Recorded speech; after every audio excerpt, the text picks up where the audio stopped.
Hello everyone and welcome back to another episode of Stick to Meadows. Stick to Meadows. With myself, Nick Horsburgh, aka the Meadows Man, and my amazing boss. Oh, what's my name? Mark Castley. Thanks. And we were discussing the Jackson 5. If only, you know what we should do just for this one episode? Quick one. Just show us what you look like. Yeah, let everyone see you. Come here. Let everyone see you. This is the producer. It's easy. It's ABC 1, 2, 3. That is our producer. So we've got to try and do a serious podcast. Yes. Whilst we've got Jamal staring at us. Yeah, there's been a lot going on. I didn't want to be the type of person to be still doing this type of stuff, knowing that tension's obviously high. Yeah. I think it's wise, right? Yeah, of course. I switched off. I switched pretty much all of my content off the day it happened. Yeah. And I'm not right or wrong, and I don't think people who were doing content were right or wrong. For me, I felt like I couldn't bring myself to tell people that a market was a certain way, when it was very reasonable to feel scared. I think you had to be sensitive to what was going on around, and I think that's why I took a bit of a back seat from it as well. Yeah, I think it's fair. But now, Matt's back. You've just said something to me out there. It was good. Exactly. I don't know if you know, because I love stressed out real estate agents. Oh, don't, honestly. A stressed real estate agent is making money. Yeah, I'm stressed. Yeah. You walked over and you haven't said it in a while. It's nice. Yeah, no, it's good. I'm stressed. Yeah. 3 offers. I know. 3 different properties. I know. It's just... It's good, isn't it? Yeah, and do you know what? It's not even the problem that we've been coming across recently, like where you're trying to close the gap. It's just because I'm in like a patch where I'm working with external people and so on, and it's just like waiting for them to get their bit done. Like we've got our bit done. We just need to get our little bit. I said that in the last one. So I had Scotty in here yesterday from Ranchers, and he said the same thing, right? Yeah. What he said to me is, look, I've not been in a position where I've been working with externals before, and I get my bit done, and then I'm chomping at the bit. When are you going to do your bit as the other side? Yeah. And I think that's just one of the quirks of working with other agents is you realise that not everybody's got the same processes and the same standards that you operate under. Yeah. We're pretty intense, right? We have high expectations on how we deliver. I've got high expectations of you because I know how good you are. You've got higher expectations of yourself. Yeah. You put a load of pressure on yourself, which means you do the things you need to do. And then on the other side, you ring him and he's got up at 11 o'clock. He's had his breakfast, hasn't spoke to his client yet. No, to be fair, like with one of the situations that I'm in at the moment, the external agent doing everything he can to get it across the line. There's a power above where we need to just get the release of funds, and that's it. It's done. Yeah. It's done. But there's always something. There's just always something. It's I've never been involved in a deal where it's just gone right. Okay, yeah, let's do this, and this. All right, okay, let's. Do you know why? Why? They don't exist. Oh, fair. Yeah, it's true. It's true. Nobody's ever turned up and gone, Nick, how much is it? Yeah, 12 right, mil. Let's do it.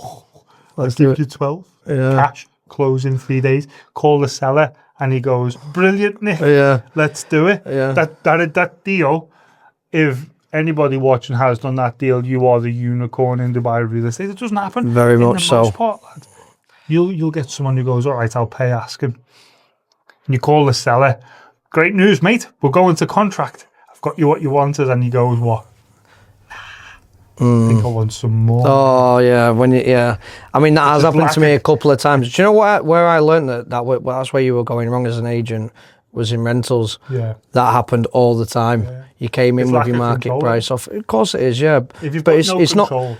Not. That's the beauty of being in rentals, like learning the process type of thing. But obviously now when I sit down at my marketing appraisals with this, potential sellers, we have the conversations about net prices, what we feel like we'll get for the villa, and I'll always be completely transparent. Yeah. Because I don't want to fill any seller full of false promise. Yeah. I don't want to just say, right, we'll list your villa at 16 million when it's worth 14. I won't do that. I'd rather but also be completely transparent. Properties are worth what people are willing to pay for them. 100%. And we've been in the market for the past 5 years where people have been willing to pay more. Yeah. And right now, like I said, we had Scotty talking yesterday about ranches when I was giving him a lot of yesterday because he was with 2 Arabian ranches. And he's just sent me this. I don't know if you can see it because he knew I was... Because he's gone up to number one. I've seen it today. I've seen that today. You can see that. I don't know if you can zoom in on that, but he's number one now, and he's just made a massive point of telling me. Yeah, but it should be because he is the best at what he does. For sure, great agent. As you should be competing for number one.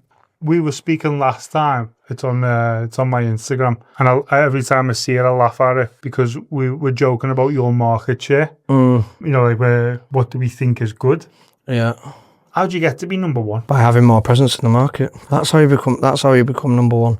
But at the moment, what does it mean? I sat down with Daniela from marketing earlier, and she's shown us the up-to-date Bayou, and we've been consistently number one for leads for the last 3 months. That's amazing. It's good, isn't it? Why wouldn't you want to list with Huspy or the Meadows man? Must be the agent, you know. I don't know. I think our team's doing great. Unbelievable, aren't we? Our team's doing great. Like, considering Huspy wasn't in the Meadows. We didn't do Emirates Living. Yeah. Which was frustrating for me because I live there. So I live in the lakes and we didn't cover the lakes. And I was like, this just doesn't really stack up. Yeah. Our office was in Dubai Marina. We didn't really do Dubai Marina. And what we've done now is, you know, we've got a great presence in Dubai Marina. We've got a great presence in Emirates Living. Yeah. I want to go back to that question. What do you need to do to be number one? You said presence in the area. Don't you think that's a bit bullshitty? Tell me what number one looks like. Who's number one? If you were to define number one, what does he do? I think just doing what's right by each individual that sells. What if you do that though and don't sell any houses? But you do sell houses. It's got to be attached to transactions. Yeah, of course, obviously. But like more market share. Okay, what's market share? More market share, so having more Meadows villas online. Okay, and selling them villas gives you higher presence. I agree. Okay, but the more villas you have online, the more villas you sell, right? You should. You should. Logic says if you know every square inch of the Meadows like I do, why wouldn't I sell it? There's a very, very logical way of looking at that, which is that if you've got all of the villas, you should then get all of the buyers, and we're good in that space. Which is what we're doing now. Yeah, right. You've got most of the villas, you get most of the buyers. You should have a good chance of doing a good few of the deals, right? For sure, yeah. So we agree that number one is transaction related, right? You've got to be doing transactions. Good. So how'd you get to number one? What are the steps then that you're taking? Because if you take a look at what's happened in the last 6 months, you were doing this, right? We had conversations. Do you want me to talk numbers or not? It's been rough. No, but before, in February? Oh yeah, before February, like numbers were obviously up there. We spoke about it in the last. And you were getting, you had some pretty punchy targets off me. Yeah. But we were confident on them. We were hitting. You know, spoke to your missus. You told her. We were ready to hit them. I think we were double what you originally thought. Yeah. I think your yearly target, I moved it to a H1 target. But then obviously, you know, happens, and you have to be a big boy and just be like, well, look, that was a bit of a weird spell. Not for you, for us all. For the whole market. For all the do you know market. what was the most scary this spell? Who do you think it was most scary for? The agents. We were all worried. Nah. Who do you think it was most scary for? Because and this is just pure opinion, right? But it was most scary for buyers who bought the 25th of Feb. And it happened to me. They bought at all-time highs. And then all of a sudden, something happens and they're like, this is not what I signed up for. Do you know what's funny though? Across the whole of the Meadows, you've only seen around a 3% drop. Across the whole of Meadows, all 9 communities. I don't think you'll see a drop, Nick. No, but that's what you've seen during the conflict. I just don't think you'll see a drop. I had this conversation. I just don't think you will. But I had this conversation with a buyer the other day. We was in the first villa. We had 5 villas to see. Yeah. We was in the first villa, and he was like, "Oh, what's the asking price on this one?" And you know what I'm like. I don't usually discuss the prices until the end. Just like to show me because they've told me what they want. Anyway, so I've said to him, "Look, this is the asking price." I told him the asking price. He was like, "Yeah, but what about the conflict?" And I said, "What do you mean?" He was like, "But there's been conflict." I said, "But you're in the Meadows." I said, "Tell me the type of person that you think owns in the Meadows." And he was like, "What do you mean, Nick?" And I was like, "Well, if you look at the clientele that own in the Meadows, do you feel that they would be somebody that works quite low down or at a normal position in a company? Or do you think the people that own here have their own businesses? They are CEOs, CFOs and so on that work in, high production companies?" And he was like, "Do you know what? You're right." And I said, look, this is why you're not seeing much of a drop in Meadows. Don't get me wrong, then there's been the odd motivated seller because they purchased something pre-conflict and they had to sell quickly. I said, you're not going to see like a substantial fall in Meadows. One, because it's one of the most in-demand areas in the whole of Dubai. The last centre point, other than when the Jebel Ali racecourse goes ahead of ARM Holdings, that'll probably be it for this last centre point. So in regards to where you need to commute, it's perfect location. And the people that own there have money away for a rainy day. They don't need to worry about paying the mortgages and having a load of people in one community all have to quickly sell. Yeah. It just doesn't happen. And that is the only way. So like we had the conversation of like what type of people own in the Meadows, and he was like, do you know what, you're completely right. I said, but the good news for you is when you do buy, you don't have the risk of in 3 years time, I was thinking I've got to sell my villa at less money because it's held its own, the Meadows. And that was the struggle between end of February and I'd probably say up until last month, where you were seeing buyers like they were really trying, offering 2-3 million. They're within the right to explore a deal, aren't they? Of course. And I think, you know, we do some training on this, haven't we, where we say, well, you know, what creates demand? So if we take a look at what creates demand in the Meadows, and it's really, really simple. What creates the demand for the Meadows is such low supply. Yeah. Right. So the reason that there's, like, if you take a look on average, you know, there's between, say, 5 and 15 transactions a month in the Meadows, 15 minutes boom. Yeah. So for only that many villas to sell, you can, there's glass half full, glass half empty view on that. Yeah. You can say there's not that many are selling. There's not that many selling. Why? Because prices are too high. So if not that many are selling because prices are too high, organically what should happen if that was real? Prices come down, more would sell. Yeah. Prices haven't come down. And they're still selling. And we're still selling. And we're still selling. So it's purely a case of the supply level is pretty firm. The demand level has baked in a conflict. And at some point, they're going to have to understand that this seller does not care about your budget. That's the hardest thing for a buyer to come to terms with, right? If I'm selling my house, with the most due respect to you as a buyer, don't care about your personal circumstances. I don't care about your budget. I don't care what you want. And I don't, and it's not. Yeah. It's there's no animosity. No. I agree. Don't care. I agree. You know why? My price is set by the things I care about. I care about my family. I care about my financial position. I care about my profit in this villa. I care about my next step. You just said it there. It's the next step. So when if you are selling in a community like the Meadows, a lot of the questions that I have when I go to market appraisals, well, where do I go next? That's the hardest one to answer. Where do I go next? And I say, well, this is my job to make sure that this makes sense to you. Where is the next place? If I look now, and it depends what they want, though, Mark. Yeah, if they're wanting to upsize, bigger plots, something like that. Yeah, I get that. But if you take a look at communities, what's happened in the last 5-6 years? Look what happened in the Springs. You used to be able to buy in the Springs for like next to nothing, right? 1.8, 1.9 mil, and you see transactions. I'm sure I've seen one at 10 mil. Yeah, it's like 9.8 something. Have I seen that? Is this in like 9.8? Now, don't get me wrong, it's a big old villa, and that makes a load of sense. Somebody's bought themselves something they want to buy at that price. I'm not saying it's a bad price. I'm just saying what's happened in the Springs is prices have gone from X to Y, mostly due to demand. Demand has been created by quality product. So if you take a look at what happened in the Springs, people renovated, and people renovated to great standards. Yeah, there's some lovely ones. I've been viewing on some Springs units recently. Crackers, right? And so people have belters. And people have gone in and gone, I want same thing that happened on the Palm Shoreline. People renovated loads of apartments to a very, very, very good standard, and people are willing to pay a premium for renovated projects. Yeah. So you've gone from here to here in the Springs, like townhouse level. Then you've done it in Lakes and Meadows.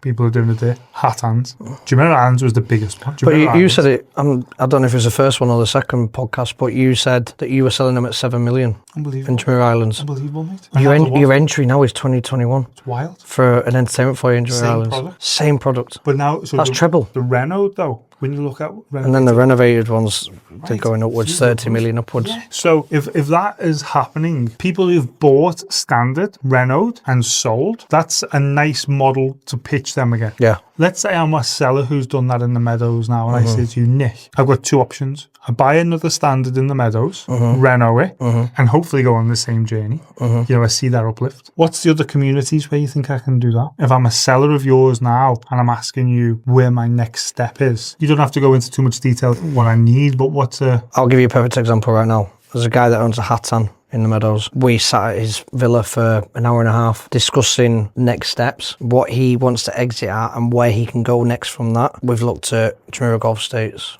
Jumeirah Islands, Arabian ranches. Do you get any for ranches? The difference with ranches is I think you get more for your money. And that's me being completely honest. Funny, but it's the location. Yeah, so I got here in 2009 and people used to say ranches is miles away. Yeah.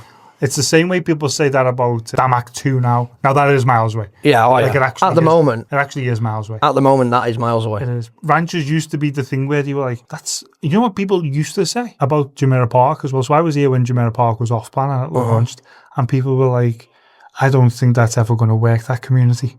Really? Like, what do you mean by like it not working? Like, what would that... And they were like, I think they were 3.5 mil off plan. And people were like, I just don't see it as $1 million villa. And it's like, it's a booming area. So it's crazy. And don't forget that world is mostly people who aren't buying. A lot of the people you speak to on a daily basis don't buy in the Meadows. Yeah, a lot of them. No, not clients, just people you interact with in this office. Yeah. So opinion sometimes isn't relevant, right? Yeah. And that's why when we're speaking to buyers who have an opinion of what the market might do, in fact, you never answered my question. You're going to say, what's the next one? I think it's Alphajan. Alphajan, 10 minutes down Alisale Road. Is that how far it is? 10 minutes? 10 minutes. 10 minutes and you've got Jebel Ali Village, you've got Talal Alphajan, you've got Marouge. It's becoming more and more known. Oh, no, you never. You're nearly. Close, yeah. There's a buyer coming back on Friday that's just gone away on a holiday. Lovely family. Went over to the Netherlands. They're coming back on Friday. They're going to give me a decision. But again, we went from Springs to Alphajan. And after I was on the phone to her for quite some time, and she gave me all of her definitelys, what she wants, what she can compromise on, so on and so on. And I was like, trust me, let's book a viewing for XYZ time on a certain date. Let's go see it. I said, you'll be pleasantly surprised. We walked in the villa and she went, this is it. This is the one I was looking for. This is what I was looking. I've been looking at all sorts of different areas. Nothing's matched my requirements. That's your job though, isn't it? You should be able to take someone's requirements and say, based on what you've told me, I'm going to show you what you want. Yeah. So it's purely having the ability to qualify people and giving them the trust they should feel comfortable telling you everything they need for you to then be able to go and do a good job for them. Yeah. And do you know what she said to me at the end of the viewing? Go on. Me and a lad called Bradley Carroll, we were on the viewing. He's the Alphajan agent. Is his name Mr. Alphajan? Brad DXB on Instagram. Oh. Yeah, Brad DXB. So he's your Alphajan agent for all areas. Brilliant. Yeah. So we went. He took. He's handsome though. He's a good looking lad, isn't he? It does my nutting as well. He knows it. He knows it. But yeah, he took us around the community, did an amazing job, and the buyer right at the end went, I'm pleasantly surprised. She's just going through a mortgage application, making sure that everything works. Yes. Good. Just going to make sure everything works. If everything works out for her, she's going to make an offer. That's good. That's your job, right? Yeah. Find people something you want to buy and sell. Yeah, yeah. So what do you reckon then? We do another one of these next month? I think, yeah, we can go back to doing it monthly now. There was a lot of sellers reaching out to me, asking me when the next episode was that I've been keeping in touch with. And I said, I wanted to be a little bit sensitive to what had been happening over the last few months. Didn't really want to be in everybody's face type of thing. And they said, no, they loved it. Yeah. They loved it. They understand you? Yeah. They understand me? You were a bit more difficult, they said. It's on the end of everything, they said, yeah. Yeah, of course.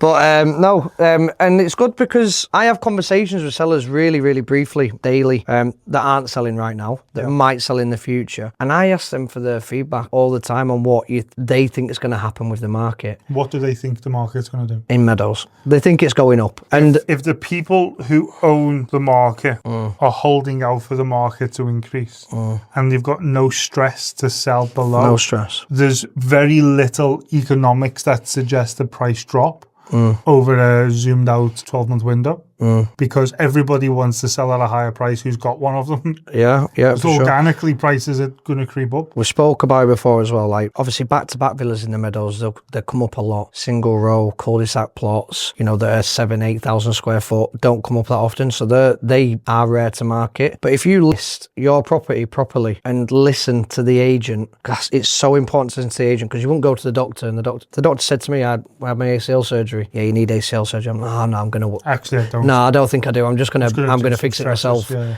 It doesn't work like that. So if you market your villa properly from the get-go, it shouldn't be online in the Meadows for any longer than a month, in my opinion. If you market that villa properly and you do it at the right price, but it's okay. If you want more for your villa, it is okay. Let's wait. Yeah. I'm still going to be here. You're still going to be here. Buyers are still going to be in the market. Just wait for the other stuff to sell first and then bring you up to the market. Let's wait.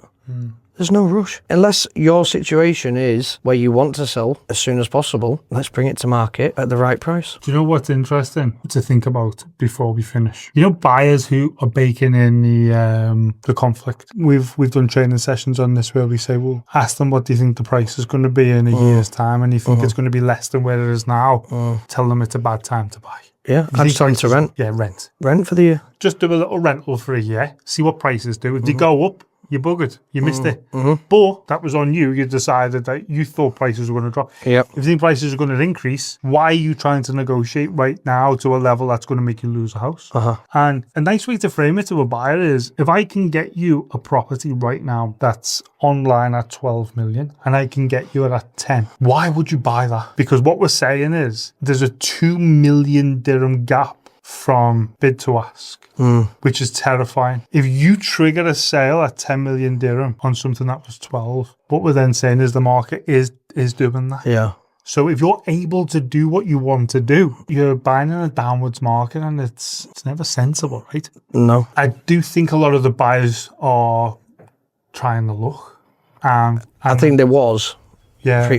Previously, this month, the conversations that are different now. And like I say, I had the conversation the other day with the buyer. I was like, tell me what you think is going to happen. Tell me what type of person you think owns in the Meadows. And when we had that conversation, there was nothing else was brought up along them lines. Yeah. He's coming back to me now, saying that he wants to bring his wife back out to see him. He completely understands where he's at. He understands the value in the Meadows now. He didn't quite understand it, because I was like, if you want the distressed deals, maybe go a little bit further out to other communities where it's more likely going to happen in a newer community. But in a well-established, mature community like Meadows, where people have lived there for a long time and they have money for a rainy day, it's not going to happen. Well, we've seen that. If what's just happened from March into May, if that happens and we don't see dramatic price drops, pretty sure this market gets through whatever it wants. I think it should be classed as very mature now. Yeah. Because a 3% price drop in such a conflict is a very mature market. Yeah, for sure. It holds its value, but that's a good thing about being a buyer. You don't have to worry. Yeah. You don't have to worry like, I might be buying this, but what's going to happen in a couple of years? It's not going to happen. Probably worth more, mate. It probably is. Yeah. All right, that was good. This is the Meadows, man. As always, thank you very much, everybody, for tuning in. If you've got a house for sale, call Nick. If you want to buy a house, call Nick. If you've got something in Al Fajan, call Brad. Call Brad, yeah. Brad DXB. He'll be made up. He's made up. Yeah. He's done a podcast. A lot of time to do a podcast. We should bring him in on one for a bit of cross-selling. We should. I'll sit him there next week. Same right in the middle of us. We'll put him on the next one. Yeah. Just let Nick know if you want to see him. If you don't want to see him, we won't bother. Yeah. Do a vote on it. Thank you so much. Thank you, everyone. Episode 3. I look forward to episode 4. Again, any questions, feedback, always welcomed. Look forward to speaking to you all. Go and sell some houses in the Meadows. Let's do it. Thanks, Mark. Nice one, partner.